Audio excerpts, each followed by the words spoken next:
brought to you by Palvi Agrico. पालवी ॲग्रिको, भारताचा पहिला AI तंत्रज्ञानावर आधारित B2B आणि B2C ई-कॉमर्स प्लॅटफॉर्म.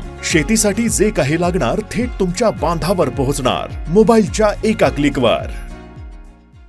गेल्या काही दिवसांपासून महाराष्ट्रातल्या अनेक भागांमध्ये पावसाचा अक्षरशः कहर बघायला मिळाला.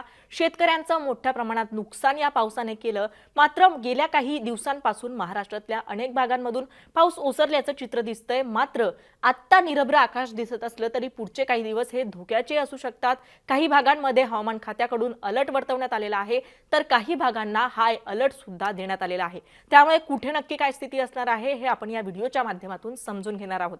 नमस्कार, मी छाया आणि आपण पाहताय वेदर रिपोर्ट. तर सगळ्यात आधी आपण आजची सॅटेलाइट इमेज बघणार आहोत, ज्याच्या माध्यमातून अरबी समुद्रात आणि बंगालच्या उपसागरात जो कमी दाबाचा पट्टा तयार होतोय त्याचा कसा परिणाम होऊ शकतो हे आपण आणखी सविस्तर पद्धतीने समजून घेऊ शकतो. तर या आजच्या सॅटेलाइट इमेजमध्ये आपण बघू शकतो की बंगालच्या उपसागरात हे दोन कमी दाबाचे क्षेत्र तयार झालेले आहेत आणि त्याचा परिणाम म्हणून महाराष्ट्रातल्या अनेक भागांमध्ये सुद्धा ढग दाटलेले आहेत.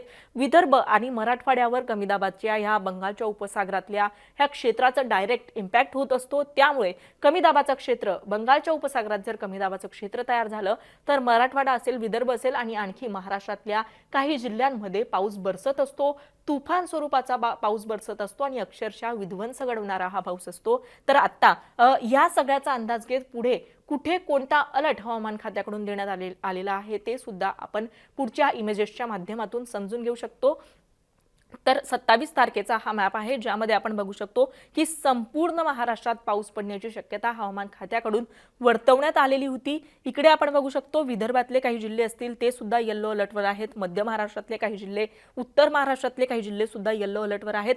तर कोकण किनारपट्टीचा पश्चिम महाराष्ट्रातला हा जो सगळा पट्टा आहे हा मात्र ऑरेंज अलर्टवर आहेत. मुसळधार स्वरूपाचा पाऊस या पट्ट्यात पडण्याची शक्यता हवामान खात्याकडून वर्तवण्यात आलेली आहे. त्यामध्ये मुंबई असेल, रायगड, रत्नागिरी, सिंधुदुर्ग असेल आणि त्याला लागून असलेला जो पुणे, सातारा आणि कोल्हापुराचा घाटाचा परिसर आहे हा सुद्धा ऑरेंज अलर्टवर आहेत. म्हणजे तुफान स्वरूपाचा पाऊस बरसण्याची शक्यता या सगळ्या पट्ट्यात वर्तवण्यात आलेली आहे. तर इकडे लातूर, धाराशिव या जिल्ह्यांमध्ये सुद्धा मुसळधार पाऊस पडण्याची शक्यता हवामान खात्याकडून वर्तवलेली आहे. यानुसार आता तुमच्या भागात पाऊस पडतोय का किंवा पाऊस ओसरलेला आहे का किंवा नक्की आता काय स्थिती आहे आम्हाला कमेंट करून नक्की कळवा. तर 28 तारखेची काय स्थिती असणार आहे, तर 28 तारखेला 27 तारखेच्या तुलनेने अनेक भागांमध्ये 28 तारखेला पाऊस वाढलेला असणार आहे.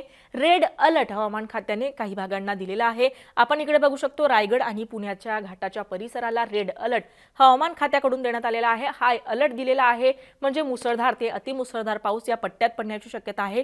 तर पालघर, ठाणे, मुंबई, सिंधुदुर्ग, रत्नागिरी आणि घाटाचा परिसर जो आहे याचबरोबर इकडे नाशिक आणि संभाजीनगर सुद्धा ऑरेंज अलर्टवर आहेत. तर महाराष्ट्रातल्या उर्वरित जिल्ह्यांमध्ये विदर्भ असेल, उत्तर महाराष्ट्र आणि मध्य महाराष्ट्रातल्या काही जिल्ह्यांना येलो अलर्ट हवामान खात्याकडून देण्यात आलेला आहे. म्हणजे आज उद्याच्या तुलनेने 28 तारखेला मुसळधार पाऊस काही भागांमध्ये बरसण्याची शक्यता हवामान खात्याकडून वर्तवण्यात आलेली आहे. गरज असेल तरच घरातून बाहेर पडा असं सुद्धा आवाहन महापालिकेकडून आणि हवामान खात्याकडून सुद्धा करण्यात येत आहे. आता 29 आणि 30 तारखेची नक्की काय स्थिती असणार आहे, तर 29 आणि 30 तारखेला काही ठिकाणांहून पाऊस ओसरल्याचं बघायला मिळेल. मात्र काही ठिकाणी पावसाची तीव्रता जी आहे ती वाढलेली सुद्धा असू शकते.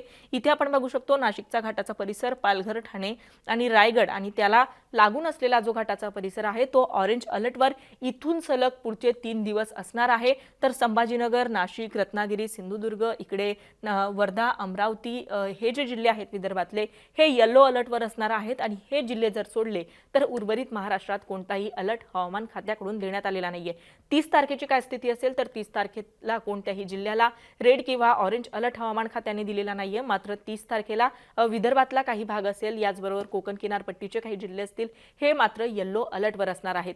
तर अशा पद्धतीने पुढचे काही दिवस नक्की कसे असणार आहे, कुठे नक्की काय स्थिती असणार आहे हे आपण या व्हिडिओच्या माध्यमातून समजून घेतलेलं आहे. तुम्हाला या संदर्भात आणखी काही प्रश्न असतील तर आम्हाला कमेंट करून नक्की कळवा. आणि मुंबई तकला जर आपण नवीन असाल तर मुंबई तक चॅनलला सबस्क्राईब करायला विसरू नका. हा व्हिडिओ पाहिल्याबद्दल धन्यवाद.